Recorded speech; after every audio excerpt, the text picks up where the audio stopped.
Welcome once again to Lehto's Law. Here's Steve Lehto. James sent me a note. So Steve, check out this story. This woman's having the darndest luck with her car. And it's a strange one, and we do not know one key fact, okay? And the key fact would change radically who's at fault here. So it's important to understand. So we'll get there and we'll discuss it. So first of all, out of Memphis, woman's car was stolen, but then auctioned off by the police instead of being returned to her. But her car had actually been stolen twice. It turns out that her car has issues with staying with its owner. So Stephen Symes wrote this for the Autowire.com. The woman is upset after her car was stolen a second time. And the second time it was sold at auction by the police before she knew they'd even recovered it. And so it turns out she's got a 2010 Nissan Maxima that was stolen once previously, and the thieves there reconditioned the car and sold it on Facebook Marketplace. And so she got it back after it had its little journey there, and now it's been stolen again. But here's the problem. First of all, in case you don't know, the Autowire.com says that car theft in Memphis is a very serious issue. So apparently it's out of control. So there are probably all kinds of people down there suffering from car theft and maybe even multiple thefts of the same vehicle, although it does seem kind of odd. But this time around, her Nissan was taken in January. So she reported it and all that stuff. She heard nothing about the car, and so she decided to call the police in late April to see if they'd run across it. And they said, well, yeah, we recovered it back in February. She said, well, I wasn't notified.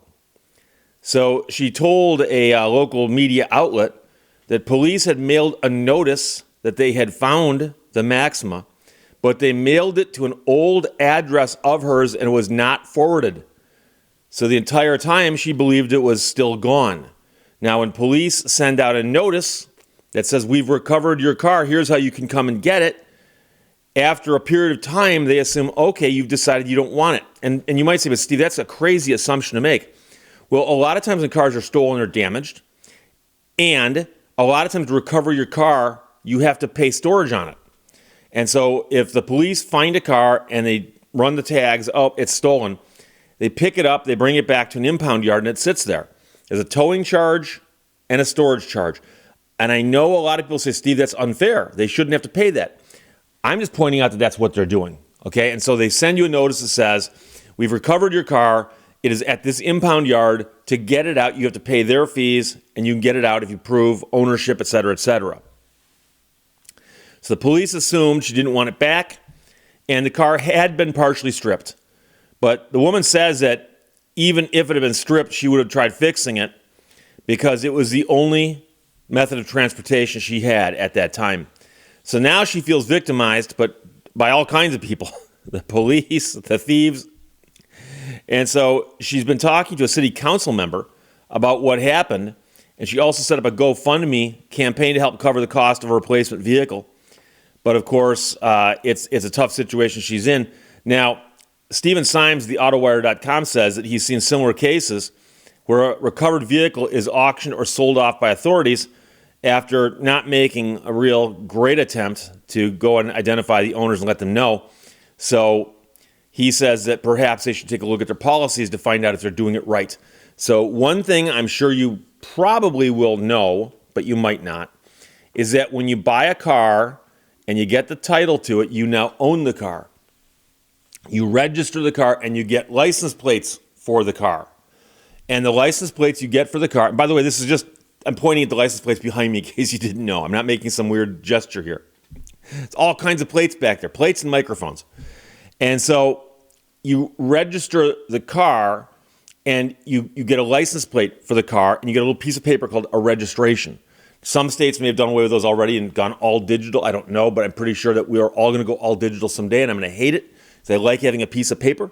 I don't want to hand my phone to a cop. It's another story altogether. Also, got a lot of other stories, but we'll get to them at another day. So your car is registered to you at an address. That's extremely important because I've known people who have moved and failed to update their information with the state. And there's two primary things you need to update, but sometimes others. But you're concerned about your registration on your car and your driver's license. Because many states have written right into it, and they'll tell you this when you do these things. Please update this information should you move, because this is how we contact you. And most people go, well, why is the state going to contact me about my driver's license? I don't care. Oh, no, it turns out actually that they will. If they need to contact you, they're going to go, oh, where does this person live? They pull up your driver's license information. On a car, they pull up the registration information. And so if you move, you need to update that information. And so what we don't know here is she said they sent it to an old address. Where did they get the old address from?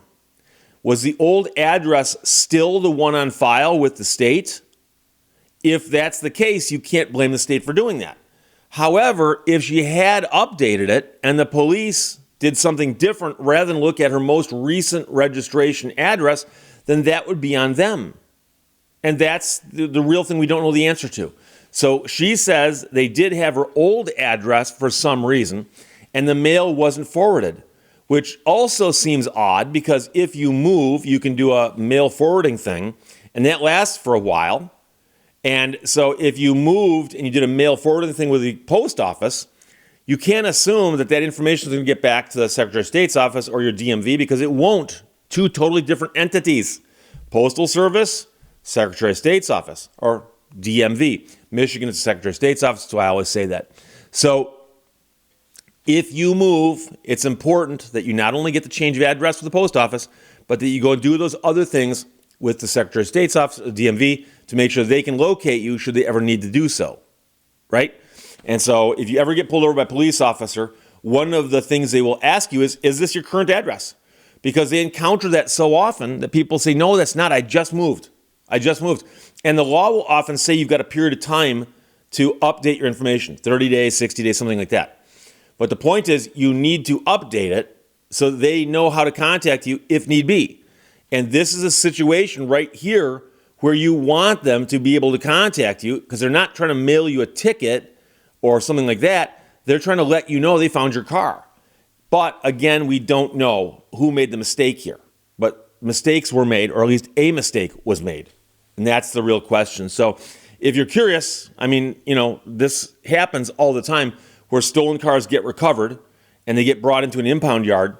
And then from there, they either get picked up by the true owner or they get auctioned off to pay the bills and so on of the towing and whatnot. And I mentioned before, I drove a tow truck for a couple of years, right around the time I graduated high school. And I towed some vehicles, and I'm pretty sure in there I towed one or two that were reported as stolen, and they were found in Birmingham, Michigan, of all places. And I took them to the, at that time, I took them to the city impound. And they actually had a lot on the edge of town in an industrial area. And a police officer would be at the car that I'm hooking up. And then he'd say, okay, I need you to take this car to the impound lot. And I'd say, okay, I'll meet you over there.